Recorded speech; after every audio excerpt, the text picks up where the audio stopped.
녹음 식사 앞에 있다가 끊겨서 거기서부터 다시 읽도록 하겠습니다. 두 번째라고 여기 이렇게 표시했습니다. 갑자기 전화가 와가지고 폰이 끊겼어요. 그래서 거기서부터 이어서 읽도록 하겠습니다. 신약 성서가 하나님의 계약에 중점을 두는 것은 바로 이 때문이다. 그리스도의 생애와 십자가의 죽음은 바로 하나님이 인류의 죄를 용서하신다는 증명이다. 즉 그리스도의 속죄란 하나님에게 있어서의 죄 용서의 알맹이인 것이다. 속죄의 원리란 다름이 아니라 자연계의 일반적 이치다. 광물계에 있어서는 이것을 동력의 평균이라고 말하고, 생물계에 있어서는 치료의 동작으로 나타나고, 심령계에 있어서는 속죄가 되는 것이다. 공기 중에 기압이 희박한 곳이 있으면 사방의 공기가 균형을 이루기 위해서 그곳을 향해 움직여 기압이 완전히 평형을 이루면 기체의 흐름이 멎는 것이다. 말하자면 짙은 부분은 엷은 부분을 위해 공기를 얼마쯤 제공한 것이다. 나무가 가지 하나를 잃으면 나무 전체가 이 때문에 괴로움을 겪고, 각 가지와 잎들이 그 양즙 수분의 얼마를 떼내어 손상 입은 곳을 고치려고 노력한다. 자각의 성질을 가진 심령계에 있어서 원조와 동정은 도덕적인 의무가 되어 있다. 그러므로 우리 중에 고통을 겪는 자가 한 사람이라도 있으면 사회 전체가 괴로워하고, 우리의 쾌락의 얼마를 바쳐서 순한 자를 구해야 하는 것이다. 사회 한 부분의 손해는 전체가 이를 부담해야 한다. 건강한 부분의 희생에 의해서만 병든 부분을 치료할 수가 있다. 건강한 부분이 희생되어야 병든 부분이 치료될 수 있다. 맞는 말씀입니다. 인류는 육체로 물질계와 연결되어 있지만 그 영혼으로 심령계의 한 부분을 형성하는 것이다. 하나님과 천사와 인류는 영계 조직의 기관, 즉 members of spiritual kingdom이다. 그러므로 인류의 타락과 죄악은 하나님과 천사에게까지 영향을 미치게 된다. 인류는 구해져야 한다. 그러기 위해서는 절대 무한한 영이신 하나님 자신이 사람 때문에 괴로움을 당하지 않으면 안 된다. 대단하셔요, 진짜. 그는 실로 우리의 질고를 지고 우리의 슬픔을 당하였거늘. 이사야서 53장 4절 말씀 앞쪽 상편입니다. 만일 내 팔에 큰 상처를 입었으면 내 심장과 위와 폐가 비상한 동작을 하여 이를 고치려고 하는 것과 같이 지구 표면의 수억의 인간 영혼이 죽어가는 데 있어서 영이신 하나님이 비상한 활동으로 죄를 속하려 하지 않을 것인가? 이것은 기적인 것처럼 보이지만 자연이다. 이례적인 것 같지만 정상이다. 놀라우면서도 당연하다. 물론 그리스도의 육체적인 고통은 그의 심령상의 고통을 나타냈을 뿐이다.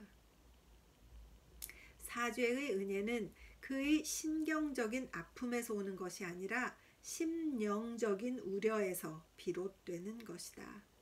갈보리산이 아니라 겟세마네 동산이야말로 인류의 죄를 속하신 것이다.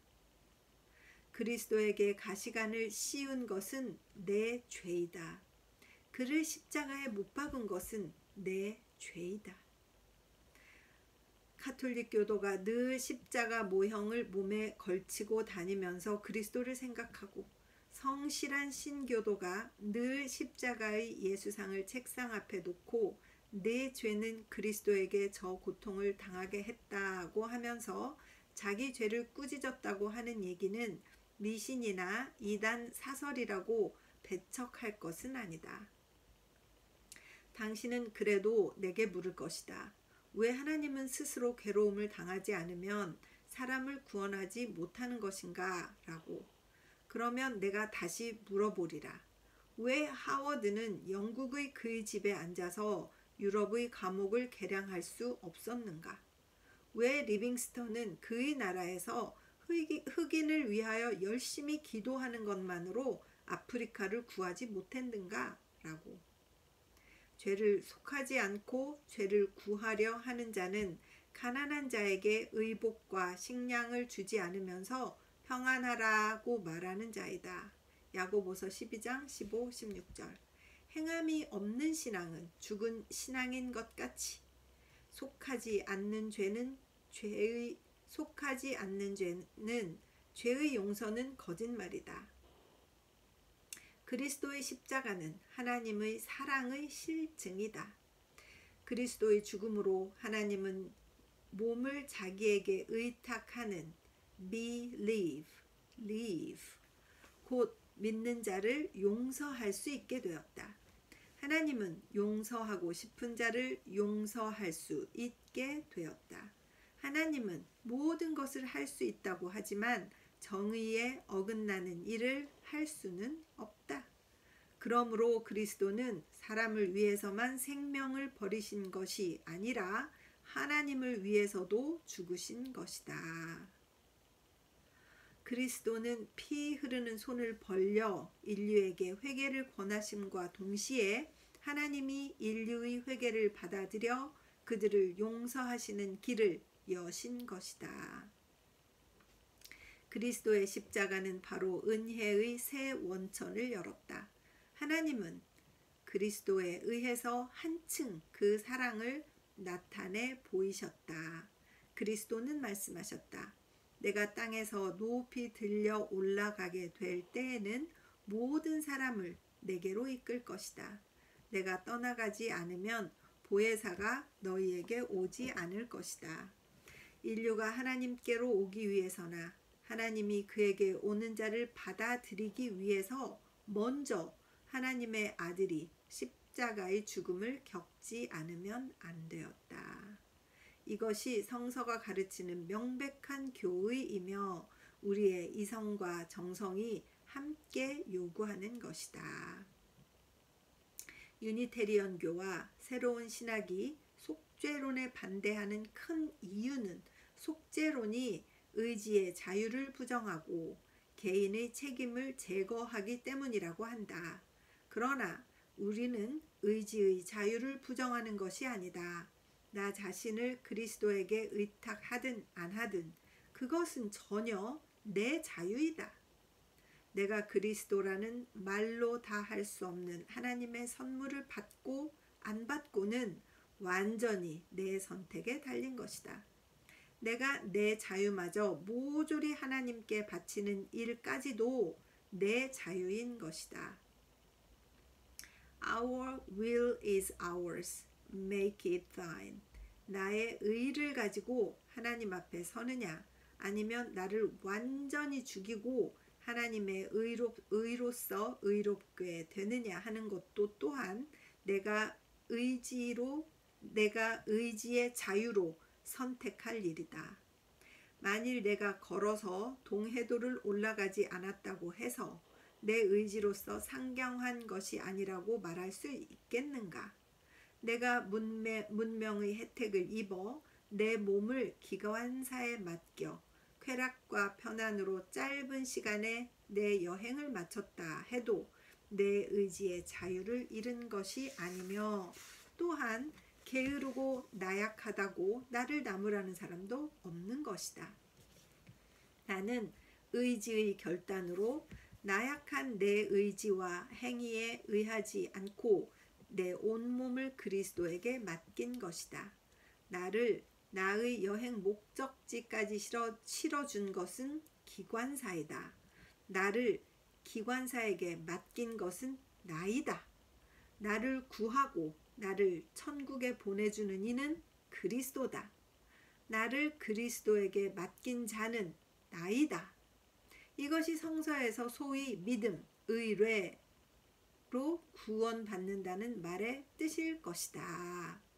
그러므로 속죄의 교의는 믿는 자로 하여금 무책임하게 만든다는 비평은 전혀 근거 없는 것이다. 나의 믿음이라는 것은 내가 그리스도에게 나를 맡긴다라고 하는 나의 의지와 그 의지를 받아들인 그리스도가 나를 구하고 나를 천국에 보내주는 그 두 가지 일의 결합이어서 그런 것들이 무책임한 거다. 그냥 그리스도가 해줄 거라고 믿는 너 믿음이 무책임한 거다라고 하는 비평 자체가 근거가 없는 것이다. 어떻게 이렇게 말이 잘 되게 잘 쓰셨을까요? 어렵게 표현은 했으나 옛 구어체이기는 하나 그 말이 무엇인지 정말 확실히 이해가 됩니다. 계속 읽겠습니다. 또한 속죄의 교의는 도덕적 관념을 제거한다고 말하는 사람은 아직 속죄의 목적을 이해하지 못한 사람이다. 이탈리아의 산적이 아펜닌 산맥 중에서 여행자를 죽여 그 재물을 뺏은 후에 국법으로 처벌될 것이 두려워 로마에 가서 강탈한 재물의 일부를 성당에 기부하고 교황의 도장이 찍힌 면죄장을 받으면 경찰이 그에게 손을 댈 수 없었다고 하는 것은 중세기의 이야기이다. 그리스도의 속죄가 만일 그런 것이라면 이것은 세상을 다스리는 데 큰 방해물이며 하루도 사회에 그냥 둘 수는 없는 것이다. 그리스도가 죽음으로써 그 죄를 속해 주셨으니 내가 선행을 하지 않아도 되며 또한 악을 행하여도 위험할 것이 없다고 믿는 사람은 아직 그리스도의 속죄에 참여하지 못한 사람이다. 그런즉 우리가 무슨 말 하리요? 은혜를 더하게 하려고 죄에 거하겠느뇨? 그럴 수 없느니라. 죄에 대하여 죽은 우리가 어찌 그 가운데 더 살리요? 로마서 6장 1절에서 2절. 속죄의 목적은 우리를 완전한 사람이 되게 하는 데 있다. 그리고 내가 그리스도의 속죄에 참여하게 된 것은 나 스스로가 힘써서 완전할 수 없기 때문이다. 그러므로 속죄는 도덕의 종극이다. 속죄는 도덕의 종극이다. 도덕이 끝나는 데가 종교의 시작되는 곳이다. 종교는 도덕 위에 서 있다. 도덕의 정수를 종교라고 말한다. 처음에 모세의 율법이 있고 그 후에 그리스도의 은혜가 있다. 아직 율법의 엄한 밧줄로 자기를 얽어맨 적이 없는 사람은 그리스도라는 방면자의 은혜에 접할 수 없는 것이다. 정말 멋있습니다. 세상에 속죄의 교의로서 자기의 부덕을 덮으려는 사람이 있는 것은 참으로 통탄할 일이다. 그러나 이것이 교의 자체의 죄가 아님은 여기서 변명하지 않아도 명백한 사실이다. 고상한 진리도 눈먼 자에게 희롱되는 일이 있음은 누구나 다 아는 사실이다. 자유사상은 프랑스 혁명이라는 비극을 낳았다고 해서 배제될 것이 아니다. 프로테스탄트가 30년 전쟁의 원인이 되었다는 이유로 경시될 것이 아니다. 그리스도의 속죄는 의를 사모하는 자의 휴식처이지 악인의 은신처가 아니다. 그리고 구약적인 엄중한 도덕을 가르치지 않고 곧바로 신약적인 부드러운 은혜를 가르치는 자는 스스로 커가는 길을 걷지 못하는 어린이에게 막대한 유산을 남겨주는 미련한 아버지와 같다. 그래서 구약과 신약의 조화만이 제대로 된 이 신앙을 키우게 하는 것이네요. 그게 맞는 것 같습니다. 구약을 쭉 읽으면서 신약에 와서 이해가 정말 잘 됐던 것 같아요. 그 아이들이 흔히 나태, 유약, 무기력한 인간이 되는 것은 결코 이상한 일이 아니다. 그와 반대로 정직하고 공손한 아들로 성의를 가지고 아버지의 뜻을 이루려고 갈망하는 자에게 아버지가 억만의 재산을 물려준다 해서 우리는 아버지의 부정을 탓할 까닭도 없으며 또 아들의 태만을 걱정하지도 않는다. 세상에는 천성으로 선인이 된 사람이 있다. 곧 나면서부터 원만한 성격을 가지고 애쓰지 않아도 선량할 수 있는 사람을 말한다. 전에 어떤 사람이 에머슨을 평하여 말하기를 그는 나면서의 성인이며 계시 종교의 도움 없이 가장 완전에 가깝게 도달한 사람이다 라고 했다. 혹은 신성한 플라톤, 디바인 플라톤 같은 이가 있고 혹은 도덕의 상징인 공자 같은 이도 있다. 이 같은 예는 사람이 그리스도의 속죄에 힘입지 않고라도 완전에 도달할 수 있다는 증거가 아니겠는가? 이 문제를 충분히 연구하는 것은 이 작은 저술로는 할 수가 없다. 그러나 나는 여기에서 독자에게 두 가지 주의를 주고 싶다. 즉, 기독교적 선인에는 일종의 특수한 성질이 있어서 그 온화함과 우아함은 그리스 철학이나 요순의 유훈으로도 능히 양성할 수 없다. 둘째, 현재의 기독교국에 있어서 기독교의 은택을 입지 않고도 선인이 될 수 있다고 자랑하는 사람은 대개 열성적인 기독교 신자의 자손이며 그 자신이 직접 복음의 은혜를 힘입지 않았다 해도 그 아버지나 조부, 증조부들이 충분히 기독교의 감화를 입은 사람이라는 사실이다. 에머슨의 아버지 윌리엄, 조부 윌리엄, 증조부 조세프, 5대 조상 조세프 등 모두가 목회자의 직에 있었던 사람이다. 웬델 호르무스는 그의 에머슨 전에서 말하기를 에머슨과의 혈통에 설교자가 많은 것은 놀라운 사실이다 라고 했다. 그 같은 조상을 가진 에머슨이 플라톤이나 셰익스피어를 존경하기를 그리스도보다 더했다고 하지만 그래도 나는 그에게 기독교적 군자의 풍모가 있음을 의심치 않는다. 만일 에머슨이 인도나 중국에서 태어났다고 하면 그 교육과 사상의 경향은 그로 하여금 결코 미국의 성자가 되게 하지 못했을 것은 명백하다.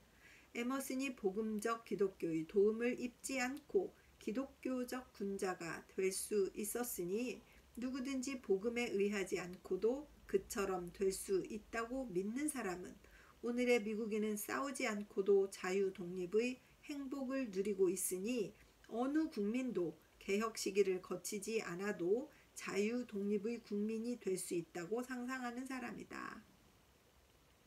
오늘날 미국의 자유는 몬트포르투 후작 사이몬이 이브스햄의 전장에 쓰러진 이래 햄프덴, 차탐, 워싱턴 등 무수한 영령들이 피를 흘려 쟁취한 섹슨 민족의 자유이다. 유니테리언교가 미신, 망설로 취급하는 속죄의 교리도 그들의 조상을 죄의 사슬에서 벗어나게 하고 심령상 무한한 자유를 베푼 교리였다는 것을 잊어서는 안 될 것이다. 에머슨이 전에 한 말이 있다. 나는 일찍이 내 육체를 내 영혼의 원수로 생각한 적이 없다. 나는 바로 자연의 아들이며 수박이 여름 햇볕을 쬐며 커지는 것처럼 나도 선량한 자연의 보호 아래 유쾌하게 성장하는 것이다. 바울은 말하였다. 내 속, 곧 내 육신에 선한 것이 거하지 아니하는 줄 아노니 원함은 내게 있으나 선을 행하는 것은 없노라. 내가 원하는 바 선은 하지 아니하고 도리어 원치 아니하는 바 악은 행하는도다. 만일 내가 원치 아니하는 그것을 하면 이를 행하는 자가 내가 아니오 내 속에 거하는 죄니라. 그러므로 내가 한 법을 깨달았노니 곧 선을 행하기를 원하는 나에게 악이 함께 있는 것이로다. 내 속사람으로는 하나님의 법을 즐거워하되 내 지체 속에서 다른 한 법이 내 마음의 법과 싸워 내 지체 속에 있는 죄의 법 아래로 나를 사로잡아 오는 것을 보는도다. 오호라, 나는 곤고한 사람이로다. 이 사망의 몸에서 누가 나를 건져내랴. 로마서 7장 18절에서 24절. 의사의 능숙한 솜씨를 가장 민감하게 느끼는 것은 환자이다. 그렇지. 그렇죠. 특효약을 제일 간절히 요구하는 것은 위독한 환자이다. 나의 불완전하기 짝이 없는 성품은 구죄를 갈망하기에 이른 것이다. 아, 하나님의 비밀은 깊도다. 하나님은 유전과 환경과 천성과 행운의 작용으로 선인을 만들 수도 있으며, 또한 유전에 반하고 환경에 거슬러 천성을 굽혀 불운을 만들어서 죄인을 또한 그의 자녀로 만들 수 있다. 어떤 사람과 마호메트와의 대화를 보라. 문. 무엇이 유이며 무엇이 무입니까? 답. 신이다. 세상이다. 문. 누가 사람이며 누가 짐승보다 못합니까? 답. 신자이다. 거짓 신자이다. 문. 무엇이 가장 추하며 무엇이 가장 아름답습니까? 답. 신자의 뒷걸음이다. 죄인의 회개이다. 가장 추한 게 신자의 뒷걸음이다. 가장 아름다운 것은 죄인의 회개이다.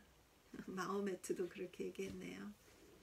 만일 철학자 라이프니츠가 말한 대로 인류의 타락만큼 인류를 높여준 것이 없다고 하면 죄를 범한 자만큼 하나님의 사랑을 느끼는 사람은 없을 것이다. 그렇다면 죄를 느끼지 않는 사람은 그리스도의 사랑의 깊이, 높이, 넓이를 느낄 수 없는가? 독자 스스로 이에 대답해 보라. 성령이 곧 가르쳐 주실 것이다. 독자는 내게 물을 것이다. 그리스도의 십자가라는 것은 출입법으로는 알 수 없는 것이라면 내가 이를 믿게 된 것이 너무 늦지 않았느냐? 이것은 어린이라도 믿을 수 있는 진리가 아닌가? 10여 년 전의 옛날 내가 세례를 받았을 때에 너는 이 단순한 진리를 믿을 수 없었던가? 라고. 그렇다, 독자여. 그러나 당신은 인류가 가장 단순한 진리를 가장 나중에 알게 된다는 사실을 인정하지 않으면 안 된다. 만물은 단순해서 복잡으로 향해 나아가는 것이라 하지만 사람의 사유는 복잡해서 단순을 향해 나아가는 것이다. 죄에 빠진 인간은 외부의 허식을 좋아한다. 먼저 밖을 고친 후에 내부로 향하는 것이 보통 사람의 상습이다.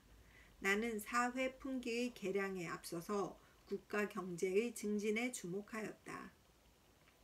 진지한 신도의 양성에 앞서서 이상적 그리스도 교회의 설립을 계획하였다. 내 영혼이 구원받기 전에 성인의 횡의를 본받으려 애썼다. 그러나 자연의 순서에 어긋난 방법이 성공할 리 없으므로 나의 방침은 모두 실패에 돌아가고 말았다. 이렇게 실패에 실패를 거듭하고 실망에 실망을 더한 후 칼이 부러지고 화살이 닿하여 그 이상 어찌할 수 없게 되어서 비로소 이 곤고한 자가 부르짖음에 여호와께서 들으시고 그 모든 환난에서 구원하셨다. 시편 34편 6절. 아, 사람은 궁해지지 않으면 진리 앞으로 나오지 않는 것인가 보다. 내가 전에 미국에서 어떤 무기 제조소에 간 일이 있는데 그 지배인인 퇴역 군인 장교가 내게 근대의 개량된 대포와 소총을 설명해 주었다. 그때 나는 그에게 물었다. 당신에게 묻겠는데 인류는 언제 전쟁을 그만둘 것 같습니까? 라고. 그는 정색을 하고 대답하였다. 그렇군요. 무기가 충분히 발달해서 싸움터에 나가는 사람은 적이나 아군이나 한 사람도 남김없이 죽고 만다는 두려움을 가지기 전에는 인류는 전쟁을 그치지 않을 것 같습니다. 라고. 우리가 하나님께로 돌아가는 것도 그 같은 것이 아닐까? 누가복음 15장을 읽어보자. 돈 있는 사람, 지혜 있는 사람, 덕 있는 사람은 좀처럼 십자가의 예수께로 오지 않는다. 가난뱅이, 무지한 자, 죄인, 궁하지 않으면 그리스도의 향연에 참석하는 자가 없는 듯하다. 그러나 하나님이여, 당신은 어찌하여 내가 당신을 찾고 있었는데 문을 열어주시지 않았습니까? 내가 길가에서 방황하고 있는 모습이 당신에게는 가련하게 보이지 않았습니까? 내가 진리를 보지 못함으로 고통에 고통을 더하고 있는 것을 당신은 팔짱을 끼고 물끄러미 바라만 보고 계셨습니까? 은혜로운 음성이 대답하기를 하나님의 인내는 크시도다. 그는 그의 자녀가 괴로워하는 것을 보시면서 오히려 견디신다. 하나님이 너를 구하시지 않은 것은 너를 구하시려 했기 때문이다. 반생 동안의 너의 방황과 번민은 너로 하여금 자기 생각에서 해탈하게 하고 온전히 나를 의지하도록 하기 위해서였다. 너를 괴롭힌 것은 너 자신이다. 나를 의지하라. 나는 네 죄를 속하여 선에서 선으로 이끌어 너로 하여금 나를 위하여 세상을 구하는 힘이 되게 하리라고. 나는 대답하기를 아버지여 그러하옵니다. 모든 것이 그렇게 된 것은 거룩한 뜻에 합당하옵니다. 라고 했다. 여기까지가 속죄의 원리입니다. 좀 말이 어렵고 이론이 많기는 했지만 그리스도께 가까이 갈수록 자신의 그 헐벗고 부끄러운 모습을 바라볼 수 있다. 그래서 그 죄인인 모습이 선명해져서 그 죄를 용서하시는 예수님을 느끼는 것이 아닌가 이런 생각이 들었습니다. 자, 이제 최종 문제입니다. 최종 문제. 나는 평안을 얻는 길을 알았다. 그러나 길을 안 것이 반드시 길에 들어선 것은 아니다. 그렇지. 안 것과 들어선 것은 다르죠. 그리스도에 대한 신앙은 나를 죄에서 구하는 것이다. 그러나 신앙도 또한 하나님의 선물이다. 에베소서 2장 8절. 나는 믿어서 구원 얻을 뿐 아니라 또한 믿게 되어져서 구원을 받는 것이다. 믿게 되어져서. 여기에 이르러 나는 전혀 자기를 구할 힘이 없는 자임을 깨달았다. 그러면 나는 어떻게 할 것인가? 나는 내 신앙까지도 하나님께 구해야 한다. 기독교 신자는 쉴 새 없이 기도해야 한다. 그렇다. 그의 생명은 기도이다. 그가 아직 불완전함으로 기도할 것이다. 그가 아직 믿음이 부족함으로 기도할 것이다. 그가 아직 잘 기도할 수 없으므로 기도할 것이다. 은혜를 받아도 기도할 것이다. 하늘에 올라가도 음부에 떨어져도 나는 기도하리라. 힘없는 나, 내가 할 수 있는 것은 기도뿐이다. 영어로 이렇게 써놓으셨어요. But what am I? 그러면 나는 무엇이냐? An infant crying in the night. 밤이 어두워 우는 아기. An infant crying for the light. 빛이 그리워 우는 아기. And no language but a cry. 울음 외에는 말이 없네. 자, 이렇게 해서 끝났습니다. 잠시 기도하겠습니다. 주님의 은혜를 감사합니다. 이제 이것으로 해서 2부 구안록을 다 읽었습니다. 읽는 가운데 주님께서 함께 하셔서 많은 것들을 생각하게 하시고 많은 것들을 이론으로 정립하신 우찌무라 간조의 그 위대한 사상을 엿보게 되었습니다. 하나님, 이 리딩을 제가 충분히 이해하고 읽을 때와 저 자신이 충분히 이해하지 못하고 그저 읽을 때 제가 얼마나 더듬고 말이 꼬이는가 하는 것을 느꼈습니다. 아버지, 제가 이 책을 더 잘 이해해서 들으시는 분에게 잘 설명해 드릴 수 있도록 그 능력까지 허락하여 주시옵시기를 간절히 바라고 기도드립니다. 하나님 아버지, 그래도 이 리딩을 듣는 한 분이라도, 한 사람이라도 이 리딩 속에 있는 이 메시지가 정말 잘 전달이 되어서 그분들의 이,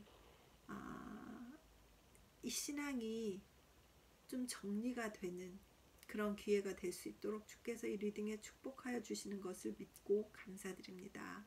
아버지 하나님, 제가 잘 읽을 수 있도록 저에게 은혜를 베풀어 주시옵소서. 감사드리옵고 예수님 이름 받들어 기도드렸사옵나이다. 아멘. 늘 사랑하고 축복합니다.